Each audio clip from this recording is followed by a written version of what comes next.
Call it Juarez. The Cartel is a terrible game. So terrible that the developer Techland removed their name off the store page. Cartel was published by Ubisoft like every other Car Juarez game. This picture here shows the order of games in terms of timeline and the lore. Notice how Cartel is on the end. This is already the biggest gripe about this game. I guarantee you've read or heard it 1,000 times. This game takes place in modern times. You know, it wouldn't be such a bad idea. Present day Midwest with remnants of the Wild West, and he plays this old man just who can't let that go, and just tradition versus modernism. If romanticized right, it'd be like the Satsuma Rebellion, tradition trying to stay alive against the ever-growing modernization of time. Of course, I'm reading way too deep into this, because obviously Ubisoft didn't. The game starts with you shooting out of a car, running from someone. This already feels cheap. Just, ugh. But hey, it's just a beginning, I'm not going to judge it. So it's one of those flashback tropes. You go 3 weeks earlier and watch a briefing on whatever the game is about. Essentially it's about some cartel doing drugs and there's like corruption in the government, so they hire 3 people who are corruptionless who are going to find out what's really going on. I don't know, I didn't really pay much attention. Now here's something that really pisses me off. Hear that? Agent Guerra, I'd like you to meet Detective McCall. Music. I turned down the music and the options to 0. Why the f does it stay on the cutscenes?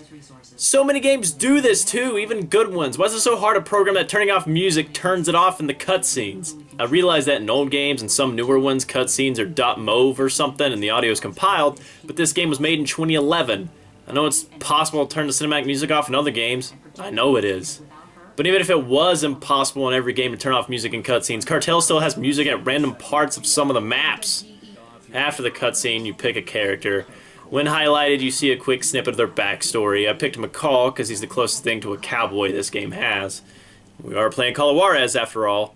Anyway, this game does have an interesting lobby. Before each section, you can change gear, and the backdrop is related to whatever mission you're about to go on. That's pretty neat. The weird part is the driving. I never understood driving sequences in linear FPSs. Call of Duty and Battlefield both do this in their campaigns. I don't get it. It just feels gimmicky and wrong. I play driving games, so when I'm forced to play a crappy driving sequence, I beg to just start at my objective, or just go back to playing Project Cars. Now this first mission has you in a state park in a sea of weed, killing like 1,000 gangsters. Well, I can safely say that this isn't Longmire. Like, it'd be pretty cool, like, mix Splinter Cell with Call of Juarez and throw a little bit of Longmire in there. You get this cool, like, game where you have to, like, investigate crimes, find evidence, and then the gun battles that happen are sustained because they're, like, held up in a farmhouse and you're out in the desert. It would be a really cool game to have!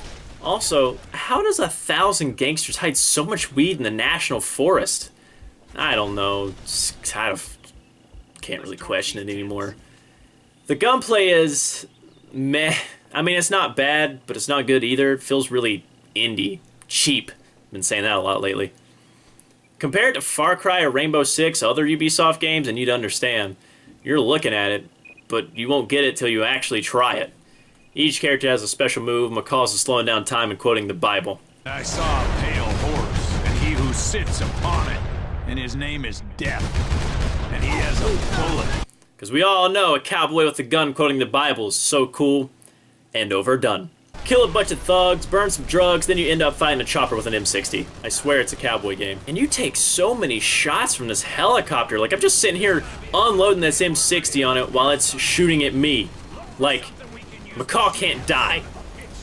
There is this somewhat neat mechanic. You get phone calls about personal agendas or information about your fellow crime fighters. It would be cool to experience in co-op. Game is new, your friend's talking on the phone, and he just says, that was about our enemies. It was about the story. I'll explain it to you guys later. And you'd be all like, yeah, it'd be neat. Too bad I'm playing single player and the mechanic does nothing except give you XP. Pretty much what you do is collect objects that aid investigations and your teammates or money on whatever personal agenda revolves around. To my knowledge, it's just for XP and score. I didn't play long enough to notice a change in plot. I only played for like 70 minutes, not because I'm lazy, but because this game sucks. An example of this suckness, during the third mission you get a phone call about one of your fellow teammates. Well, just listen to this paragraph and lead along with the subtitles. Sounds like you already made up your mind. He clearly has a gambling problem, and we're pretty sure he's dirty. Keep an eye on him. See if any money or drugs disappear, and while you're at it, grab the cell phones of any assholes connected to the cartel. Who knows what we'll find? Can you do that for me? I don't know. You think he's innocent? I think a fat-ass desk jockey like you has no clue what street cops have to do on a day-to-day basis. I'm telling you that Garrett is bad news. Do you really want a son of a bitch like that watching your back? What a crock of shit. I mean, I don't need subtitles, I'm not deaf, but this shows you that the game was rushed and the quality suffered heavily. Another example is during one of the driving sequences. I get creamed by this semi and does nothing to the body of my vehicle, but a few bullets from my pursuers do. More damage is caused by some 9mm than getting T-boned by a semi. Makes a whole lot of sense. The second mission's where the game really reflects its cheapness that I keep talking about. You sneak into some crack house and drunkenly punch thugs. Just, ugh. This looks so sickening. My stomach groans at this. Ugh. Ugh. What happened to just some jabs or something? After beating the crap out of everyone, McCall talks about how you need to smash stuff about the house to make the gang mad.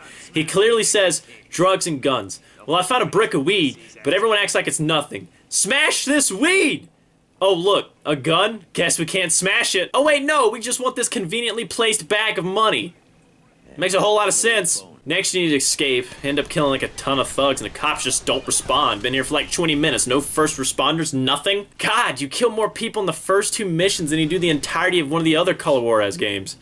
Third mission's lobby's a hotel room. I noticed this picture of some rock formation that's also on the wall. Oh, hey, look, it's in the other room, too. The mission's going into a strip club. I don't feel like censoring boobs. So here, look, another picture of the same rock formation. AAA company, tons of money. Let's use the same stock picture over and over again. Well, you go upstairs, watch some people make out, beat a hooker, then shoot people. I will make mine arrows drunk with blood.